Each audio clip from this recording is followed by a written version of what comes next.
Life can bring us storms.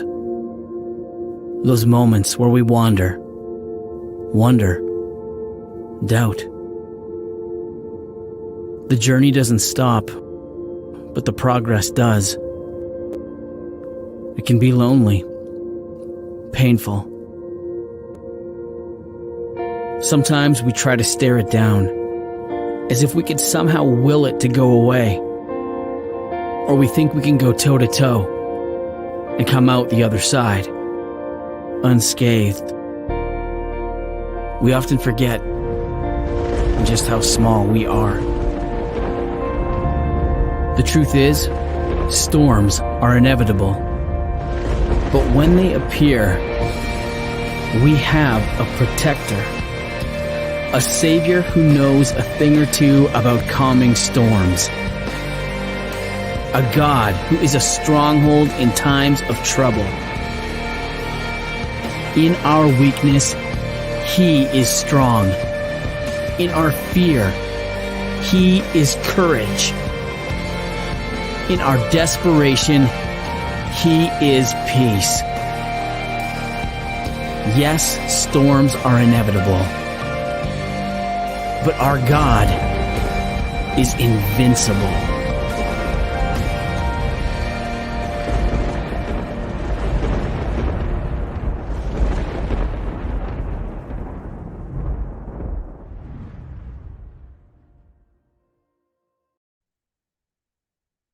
Hey everyone. Hey. Sorry about the lighting, but I wanted to come on here and talk to you a little bit about purpose. I am Coach Linda. This is 100 Days of Purpose, and we are on day 47. Can you believe it? I believe, day 47. This is powerful stuff.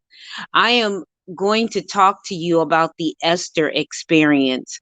I believe that when you read the book of Esther, if those of you that are Christians and you read the Bible, when you read the book of Esther, you see a girl who had every reason to give up, right?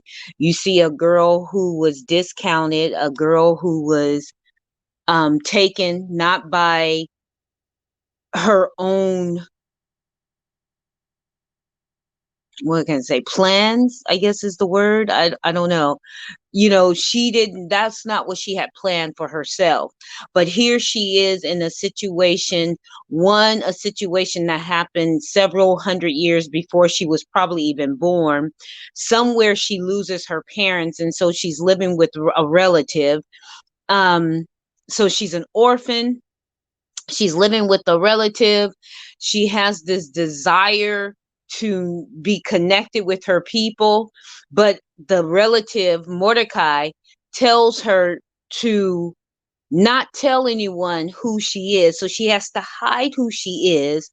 And then the king has this party and he wants to see his wife and the queen, and she refuses. And so he puts her, out to pasture, whatever you want to say. It doesn't say he killed her, but she no longer came to him, and he was drunk and he did it in, a drunken stupor, and he let the people talk him into it, trying to save face and trying to allow people to think better of him, and like he was in control of his life. And then he comes to the realization, I don't like this. I don't like being alone. I don't like not having a queen. And so he decides to get a queen. They decide that they're not going to just get the Persian queens, but they're going to get any single available woman that the king might desire. And they go out and they pick all of these beautiful women and they bring them. So now she's taken from the only thing that she knows as family, the only thing that she knows as home. And she's taken from that, and she's put into this palace, and she goes through this preparation period to prepare herself for a life she didn't choose for herself. And you're think when you're reading this, you're like, where is all of this going? Why is all of this happening to Esther? And then there is this man who wants notoriety. He wants to be seen. He wants to be liked by the king. And he wants the people around him to like him. But he runs into Mordecai, and Mordecai is like, dude, I'm not even booking for you. If I don't send for you, don't come for me, right? And so he's pushed, he gets his panties in a bunch, or his draws, whatever you want to call them, right? He gets them in a bunch, and because of his hatred for this one man, he decides to go to the king and wipe out a whole nation. Now, you've got to understand that this story, what I really like about the story of Esther is that even though they make mention of God and them being Israelites and God, them being the chosen people, and they have their cultural and traditions that they uphold, there's not this, and God said, and this and that. There's not this what we see in prior books of the Bible before this, where God is like there and he's present. He's not walking among them, but everything is referring back to God. In Esther, we just know that they are Jews, and that they observe their Christian faith, or they observe their traditional faith. And so I really relate to the book of Esther, because Esther is about God's providence, right? It's about God taking care of you and him fulfilling his plan. And Esther doesn't know what that plan is. She doesn't know how to get from point A to point B. But what she does know is that he's faithful. And if she puts her trust in him, and if she's clear on what it is that she wants from him, that God is obligated to take care of her. And so we see this. We see her going on with her life and trusting God, even though it doesn't say that she was trusting God.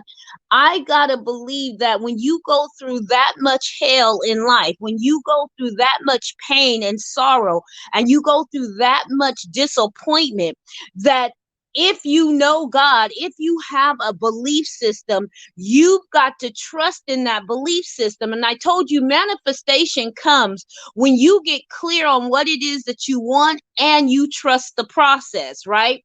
And so she's in this situation, and you can tell, if you read between the lines, you can tell that Esther is trying to make the best of a bad situation.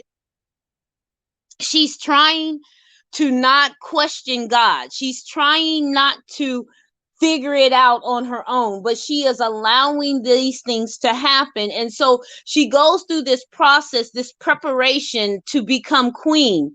And, the way my mind thinks, she found, I like that the Bible says everyone that laid their eyes on her gave her favor. Because when you are in the plan, if you are walking out your purpose, everyone that lays their eyes on you is going to give you favor. They're going to lean towards you. They're going to be drawn to you. They may not know or understand why they're trying to help you. They may not know and understand what it is about you. Sometimes they may even dislike you, hate you, want to see you fall flat on your face. But there's something about you being in the midst of purpose that they have to acknowledge that, whether they want to or not. The same with Mordecai. Him being in the place of purpose, Haman could not touch him, no matter how bad he was trying. So we see that God had a plan for Mordecai, God had a plan for Esther, God had a plan for the king, and God even had a plan for Haman. And you would think that Haman was about to win, because he gets this decree from the king, and he gets the king's signet to sign off and to put this law into practice that on a certain day the Jews are going to be eliminated. They're going to be destroyed. Everything they own, everything they have is going to be taken from them, and these people are able to kill the Jews. And Haman is feeling good about himself because he has this decree. He has the law on his side. I'm going somewhere with this. He has everything on his side. Mordecai and Esther don't have anything. Remember, I said earlier, Mordecai had already given her instructions. Her name was Hadassah, but they called her Esther, which was a Persian name, because it was almost like back in the 30s, 40s, and 50s, when people were really, really light-skinned and they looked like they were white. The black people said they could pass. It was kind of like that. She had that going on. She could pass.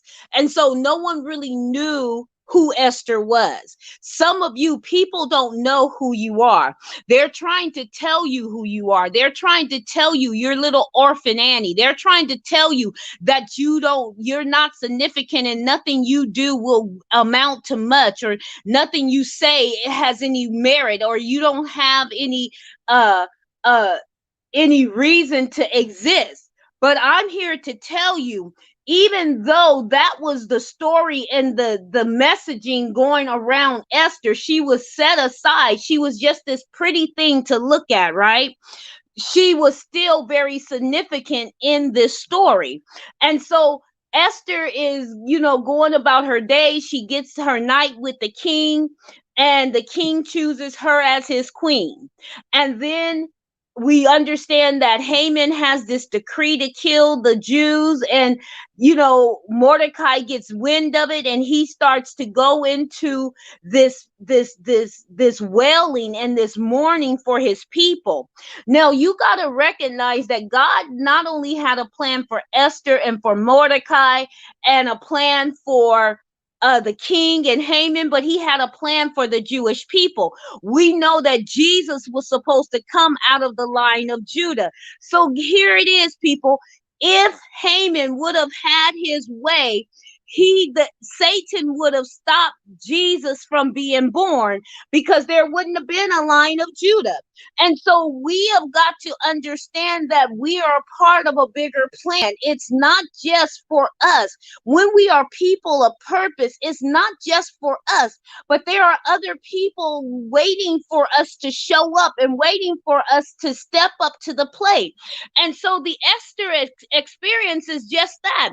It's an awakening that you have to go through, an awakening that you have to say, okay, God, all of these things that have occurred in my life, all of these situations that I've been through, the heartache, the pain, the struggle, the trials, the tribulations, the disappointments, the high points, the low points, the in-between points, the good, the bad, the ugly, all of this has brought me to a place to buffet me, to get me to be prepared to step into the position that you have already said is mine.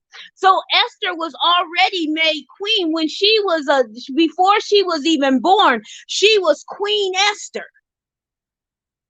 She was Queen Hadassah. Her legacy had already been written. She just had to go through the process, and she had to trust the process. Mordecai had to go through the process. He had to trust the process. The Jewish people had to trust the process. And so they're all wailing and they're mourning, and Mordecai is tearing his clothes and rending and putting himself in sackcloth and ashes. And Esther's like, hold up. And see, I'm like Esther. I would have been like, hold up. Why my mama out there looking like like something wrong? She needs to come on. She's related to the queen. Come on, get it together. I understand Esther. She's like, Mordecai, get it together. And Mordecai's like, girl, you in the palace. You don't know what's going on. Some of us are just like that. We're in the midst of a situation, but we can't see the situation because we're too close to it. We're too close to it, and we're so busy trying to be what they told us to be, to hide our identity and to shrink back. We're so busy trying to focus in on that we don't see what's going on. We don't see that we need to step up to the plate. We don't see that we need to take our rightful position in the authority that we have. And so he tells Esther, don't you see what's going on around you? Haman has put out a decree and the king has signed off on it that the Jews are going to die on a certain day. You got to go talk to your husband, chick. That's Linda's version. You got to go talk to your husband. It's time for you to come out of the closet. That's what he told her. It's time for you to reveal yourself, girl, because you need to tell them, because they about to kill us all. And she's like, I can't go to him. He hasn't called for me. And there's a law that says if I try to go to the king and he hasn't called for me, I could die. And Mordecai's like, and no, that's harsh, right? Someone is like, and go, I don't care. It's better you die than the rest of us die. He didn't say it like that. But what he did say is if you don't do this, if you don't go before the king, if you don't try to step up into your position and reveal who you are, somebody will come as a deliverer and your family will not survive. And now we know that she was the only one from her family. So what Mordecai was saying is it's time to do or die. It's time to put up or shut up. It's time to piss or get off the pot. Yeah, I know y'all saying, oh, Pastor Linda, no, you didn't. Yes, I did. This Coach Linda. And so he was like, it's time for you to do what you were made to do. It's time for you to do what you were created to do. In other words, he was Coach Linda telling the people, it's time for you to become a person of purpose. Stop faking the funk. Stop acting like you don't know. Step into your position, get into your right authority, and take a hold and shine bright. Reveal to the world who you are, because there are people waiting on you. And if you don't do it, people are going to die. And so she says, okay, I hear you. And she says, he says that famous line to her, because maybe you come into the kingdom for such a time as this. Maybe you have come into this world for such a time as this. There are people afraid and uncertain of what this pandemic means. And even with the vaccination going on, there's a bunch of myths and lies and conspiracy and just a whole bunch of hoodoo, voodoo, wood kudu, whatever going on, right? People saying all kinds of craziness. People doing all kinds of craziness. People are killing themselves because they've been shut in the houses, and there's just so much darkness going on right now. We need some people to stand up and shine. And if you don't stand up and shine, somebody is going to do it. But woe to you, because you were made for it. And so Esther says, okay, I hear what you're saying. And she says the famous words, if I die, I die. If I perish, I perish. But she said, I need y'all to fast for 3 days. And we know the story. And she goes before the king, uncalled, unsolicited. She goes before the king. And because remember I said that everyone who laid eyes on her gave her favor. And because of that, because God prepared the way for her, he put her in the right position, and then he prepared the way for her. When the king saw her, he put out his sepulcher so that she would not be killed. And she invited him to dinner, and then she invited her enemy. She invited her hater, the one that was trying to kill her, the one that was trying to kill her people. All because of his hatred of one man. And we know what happened. She brought him to dinner, And he's like, ask me anything. You can have whatever you want, up to half of my kingdom. And she says, I just want to have dinner with you a second night, you and Haman. Now, Haman is feeling good because remember I said that Haman wanted that recognition. He wanted somebody to recognize him and to give him special honor. And Esther had just done that. You got to know how to play up to your enemies. You got to know what they want. And to take them off of balance, you got to make it look like you're giving them exactly what it is they say they want.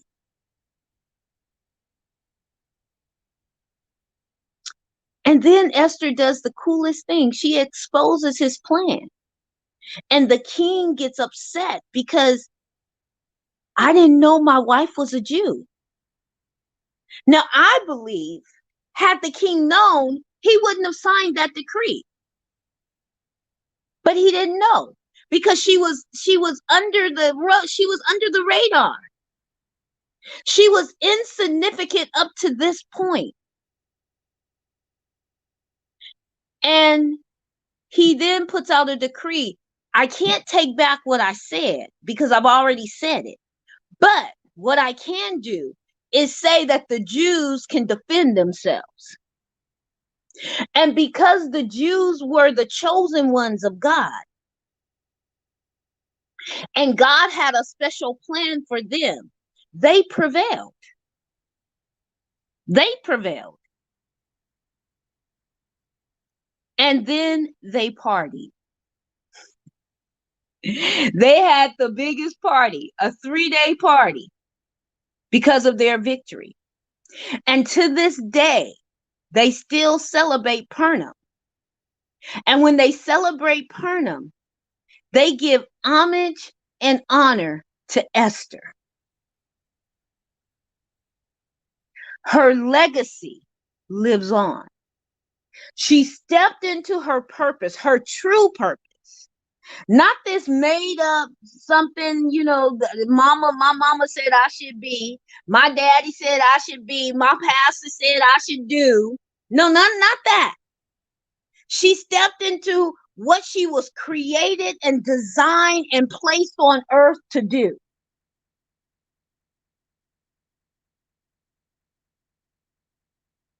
And because she stepped into her rightful position, she is celebrated. I'm talking about her today. I've heard countless sermons on her. But what if she hadn't? What if she would have just sat there and been like, oh, well, we wouldn't know Esther to this day. Some of you have gotten settled in what you are doing. Good, bad, or indifferent. You're settled in it. You're not questioning it. You've been doing it all your life. This is what you went to school for. This is the job you got, and you had the job for 50 years and you're not going to change. And, I'm too old for that. I'm too young for that. I got this to worry about. I got that to worry about. So I'm going to tell you, like Mordecai told Esther, in order to experience what Esther experienced, you got to be willing to do what Esther did. Isn't it interesting that the people that are people of purpose are willing to die for it? The woman with the issue of blood, man, willing to die for it. Willing to die for it. She wanted to be healed, and she was willing to break every law concerning her to get her healing. What are you willing to go all out for? Because most likely that thing is your purpose, not what you're doing. You like, I hate my job. I hate this. I hate that. Oh, I gotta go to work again. Oh, I gotta go to church again. Oh, I gotta. If that's the way you live it, You're not experiencing what Esther experienced. And who's going to talk about you when you're gone? What are they going to say about you? You want to have the Esther experience? Trust the process. Get clear on what it is you need to do so you can see the manifestation. And let your legacy begin from generation to generation to generation to generation.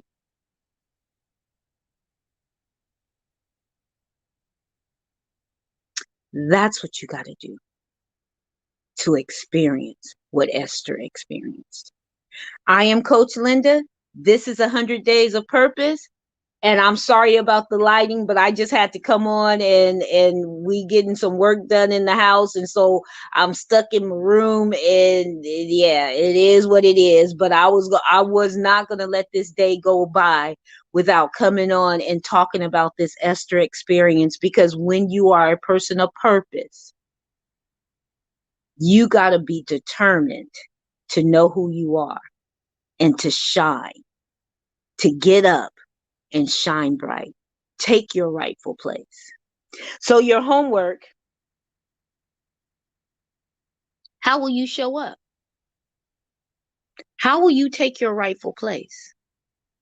Think about it, meditate on it, write about it, come back and let me know what you come up with, because I'm so willing and so wishing and so hoping that I see people start to rise and shine bright. Talk to you soon. I'm Coach Linda, and I'm out.